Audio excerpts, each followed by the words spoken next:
ഉള്ളടക്ക പട്ടികയുടെ സ്റ്റൈലുകൾ. ഇവിടെ നമ്മൾ ഉള്ളടക്ക പട്ടിക തയ്യാറാക്കിയിട്ടുണ്ട്. പ്രത്യേക സ്റ്റൈലുകളൊന്നും നൽകിയിട്ടില്ല. തയ്യാറാക്കിയ ഉള്ളടക്ക പട്ടിക യോജ്യമായ ഒരു സ്റ്റൈലുകൾ നമുക്ക് ചെയ്യാൻ കഴിയും.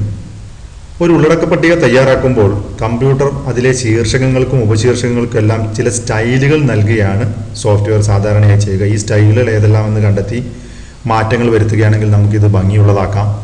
ഇതിനുവേണ്ടി ഇപ്പോൾ ഇവിടെ കഴ്സർ ഇവിടെയാണ് ക്ലിക്ക് ചെയ്തിട്ടുള്ളത്. മറ്റൊരു ഭാഗത്ത് ഉള്ളടക്ക പട്ടികയിലല്ലാതെ മറ്റൊരു ഭാഗത്ത് മൗസ് ക്ലിക്ക് ചെയ്യുകയാണെങ്കിൽ നമുക്ക് ഈ സ്റ്റൈലിൻ്റെ വിൻഡോ ആക്റ്റീവ് ആകും. ഇവിടെ നമ്മൾ നേരത്തെ ക്ലിക്ക് ചെയ്ത ഈ സ്റ്റൈല്, ഉള്ളടക്ക പട്ടികയ്ക്ക് നൽകിയിരിക്കുന്ന സ്റ്റൈൽ കണ്ടെത്തുവാൻ മോർ സ്റ്റൈൽസ് എന്ന ഈ ഓപ്ഷനിൽ പോവുക. അതിനുശേഷം ഈ ഉള്ളടക്കം എന്ന് എഴുതിയതിൻ്റെ സ്റ്റൈൽ കാണുന്നതിന് വേണ്ടി ഇവിടെ മൗസ് ക്ലിക്ക് ചെയ്യുക. മൗസ് ക്ലിക്ക് ചെയ്യുന്ന സമയത്ത് ഇവിടെ കണ്ടൻസ് ഹെഡിങ് എന്ന് വന്നിട്ടുണ്ട്. അഥവാ ഉള്ളടക്കത്തിൻ്റെ സ്റ്റൈല് കണ്ടൻസ് ഹെഡിങ് എന്നാണ്. ഇനി പ്രധാന ശീർഷകം ഹെഡിങ് 1 എന്ന് നമ്മൾ കൊടുത്തിരുന്ന ഈ ആമുഖം അവിടെ മൗസ് ക്ലിക്ക് ചെയ്യുന്ന സമയത്ത് കണ്ടൻസ് 1 എന്ന് വന്നിട്ടുണ്ട്. അതുപോലെ ഉപ ഹെഡിങ് ആയിരുന്ന അവിടെ ചെയ്യുന്ന സമയത്ത് കണ്ടൻസ് 2 എന്ന് വരുന്നു.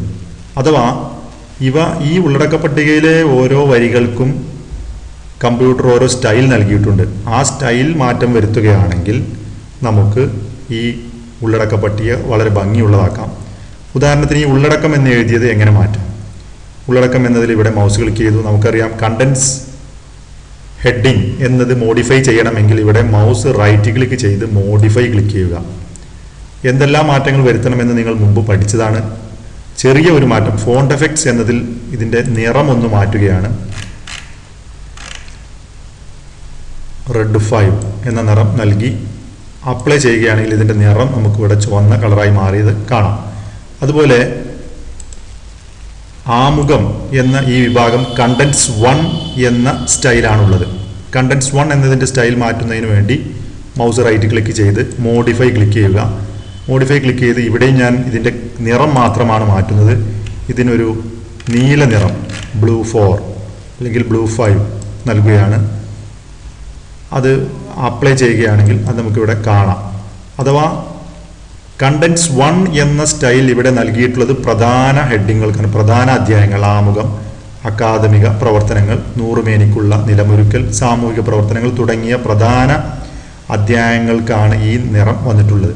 ഇനി ഗിഫ്റ്റഡും പ്രഷ്യസും, പുസ്തക വായനക്കായി അല്പസമയം തുടങ്ങിയ ഉപഹെഡിങ്ങുകൾ, അവയുടെ സ്റ്റൈൽ കണ്ടൻസ് 2 എന്നാണ്.